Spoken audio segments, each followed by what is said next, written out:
Hello, Worthington Juniors. I'm back. Okay, just had a nice little lunch and ready to do another instructional vignette on linear equations. I think there should be a string in me going in and out because I've been doing the same lesson quite a bit, I think. There are three major linear equation forms that you guys are going to run into when you look at the state exam, or how can a linear equation look to you. And I'm going to review those.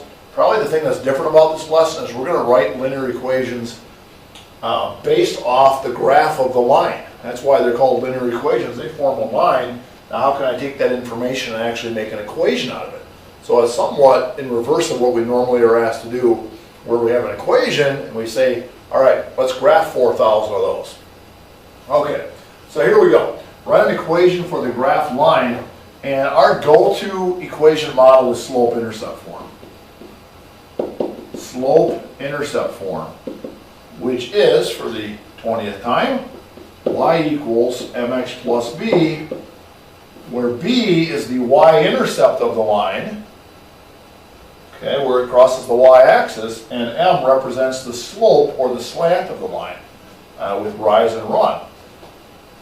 So, looking at this particular line, we can make an equation in short order because you can see it. The y-intercept is right here. It's at positive 2.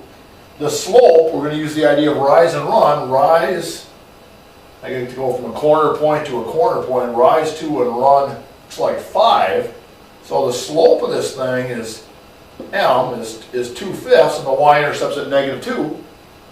So we should be able to say y equals slope 2/5 times x, 2/5 x minus 2, or negative 2. There you go. So slope-intercept form, when you got a graph and you can see the y-intercept, you can see the slope, that's pretty easy to plug into that one. All right, now, another one that's related is called point-slope form. You're not going to see this one as much because it's not as pretty a form, but it's actually pretty easy to write an equation for, because what it says is take any point on this line, any point anywhere, and the slope, okay, get it, point, slope, and you could have an instant equation. So it says take any point you find, call it x1, y1, and just plug that into this model. So y minus y1 is m times x minus x1, and you can have an equation for the line. And it's true, okay? So, say for instance I took this point right here, which is 5, 0, and I said, okay, that's a point I can see. I certainly don't need the y-intercept point plus the slope to make a line. The only reason I need it here is because it's a requirement of the form. I need the y-intercept point, that one special point. You certainly don't need that to graph a line. So, using this, I would have y minus the y-coordinate at my point is 0 equals the slope, which is still 2/5, times x minus the x-coordinate at that point was 5, and I get an equation. Now, can I somehow turn this into this? Well, absolutely. In fact, y minus 0 is y, and you distribute this, you would get the exact same equation in slope-int form. So you can go from point-slope form to slope-int form anytime you want. Okay? All right, now the third form is completely different. Whoops. And that's called standard form.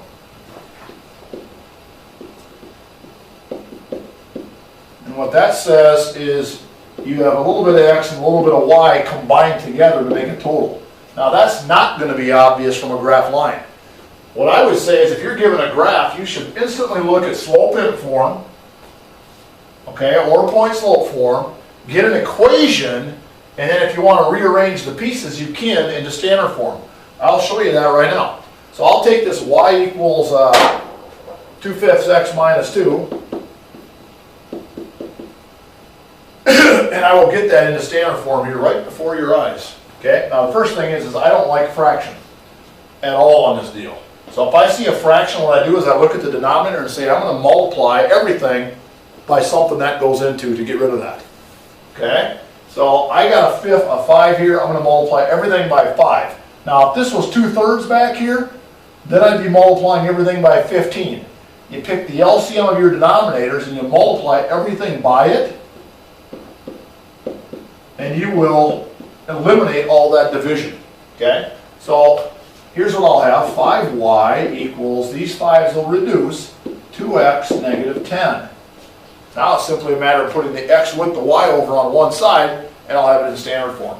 So I'll simply minus away the 2x, minus away the 2x,